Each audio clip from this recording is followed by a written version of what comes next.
Hey there YouTube! As I'm sure some of you must know by now, there is currently an act under debate in Irish law called the Defamation Act, and I'm not sure whether anything has been decided on it yet actually, whether it's actually been enshrined within law or rejected or what. But a part of this act relates to the status of blasphemy in Irish law and culture. And if it does find itself passed, if it is enshrined within Irish law, then blasphemy will become a punishable offence in Ireland. Now, the problems with this are manifold. First of all, the definition of blasphemy. What exactly constitutes blasphemy? The definition under which the Act itself is operating is hideously ropey and open to such wide interpretation. I mean, does saying "God damn" constitute blasphemy? According to some, yes. Does saying "Jesus Christ" in exclamation constitute blasphemy? What about saying "I don't believe in your God or your particular religion"? Does that constitute blasphemy?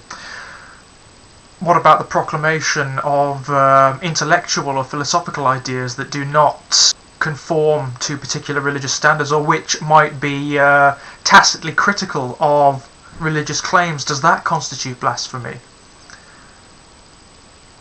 Furthermore, this will be a hideous thing for the religions that exist in Ireland in and of themselves, because, of course, all religions are mutually blasphemous to one another. They all state to some greater or less degree that they are fundamentally correct and that all other religions are wrong. And of course some take it even further than that. They actually proclaim that the adherents of other religions are misguided, that they are deluded, and that they may be punished in some fundamental way for not believing in any one particular set of claims. So does that constitute blasphemy? Second of all, there is an inherent double standard in this law, and I can see it coming to a head if it is passed. Do people honestly think that this is going to be used to protect all religions?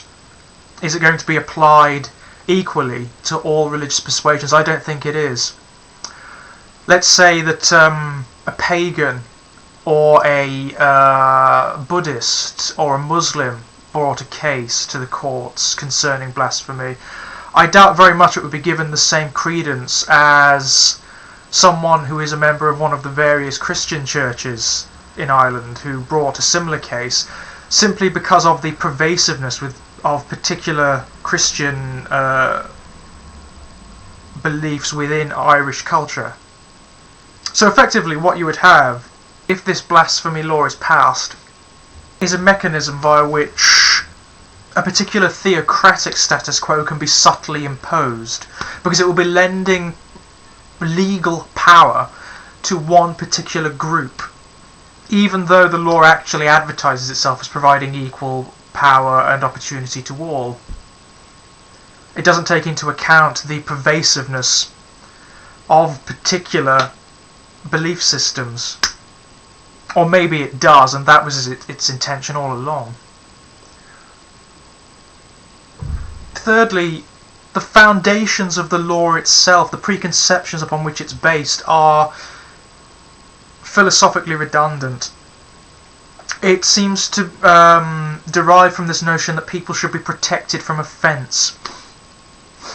And in particular, people's heartfelt beliefs and religious preconceptions should be shielded and insulated from criticism or offence. And I personally think this does a great disservice to the beliefs in question. It certainly does a great disservice to the gods and the faith of those to which the law is going to be applied, because what it suggests is that they're so weak, they're so fragile, that there has to be a legal mechanism in place in order to protect them.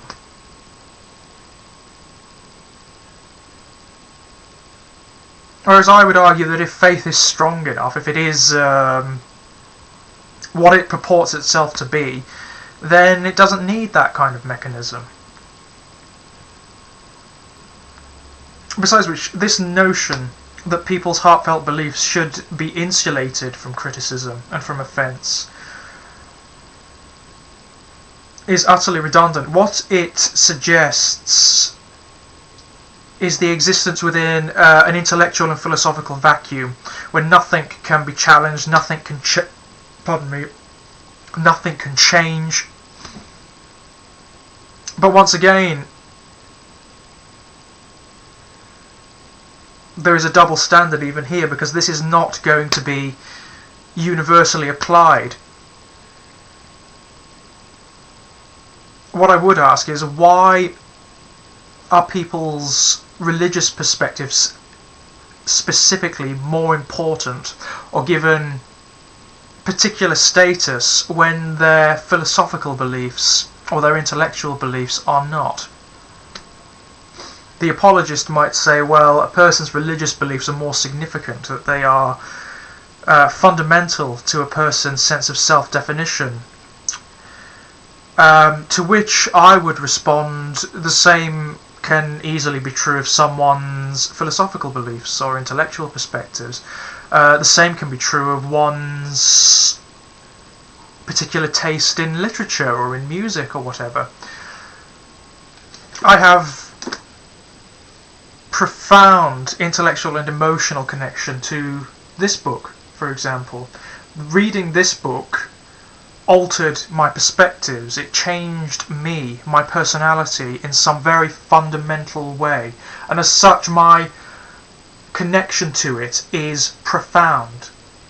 It is part of the external stimuli of the material that informs my sense of self, as is this. As is any number of a host of things: movies, cinema, books, peoples, mythologies, art. How dare anyone say that that is less important? And yet there is no law protecting these from criticism. And nor would I want there to be, because it would do the books themselves a massive disservice. Just as this law is doing religion in general a massive disservice. Furthermore, I would make note of the sheer archaism of the notion of blasphemy. On a personal note, I find it utterly absurd that there is even a notion of blasphemy in this day and age. Because all blasphemy essentially is an artificial construct designed to insulate particular perspectives from criticism. That's it. It's a means of saying, yes, you can criticise this, but you can't criticise this, despite the fact that they exist on similar planes. In this case, the ideological and philosophical. Furthermore, I would point out that all religions maintain inherent judgments and perspectives on other people's ways of life, on other people's perspectives that are inherently offensive. I think by the standards of most religions, my own way of life is worthy of condemnation in many, many, many, many respects, despite the fact that I actually don't cause any inconvenience to anyone by living it. And you cannot have a situation where one particular group is given carte blanche to cast blanket judgment on entire groups of people or on particular perspectives, lifestyles, etc., etc. And yet are themselves insulated against the same criticisms. You cannot have it.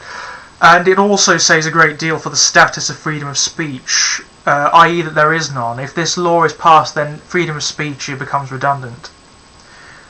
The price of freedom of speech, of its existence, is that you will inevitably come across perspectives and opinions that offend you, that you find repugnant or wrong or whatever. That's the point of freedom of speech. You cannot have a situation where one group has the power to say or believe or profess as it wishes and then another group does not. And under this new law, it is conceivable that people will be fined or charged for publishing particular books or writing particular forms of poetry or expressing philosophical ideas, etc., etc., and so on and so forth. And it's hideous. It's a quantum leap backwards towards theocracy.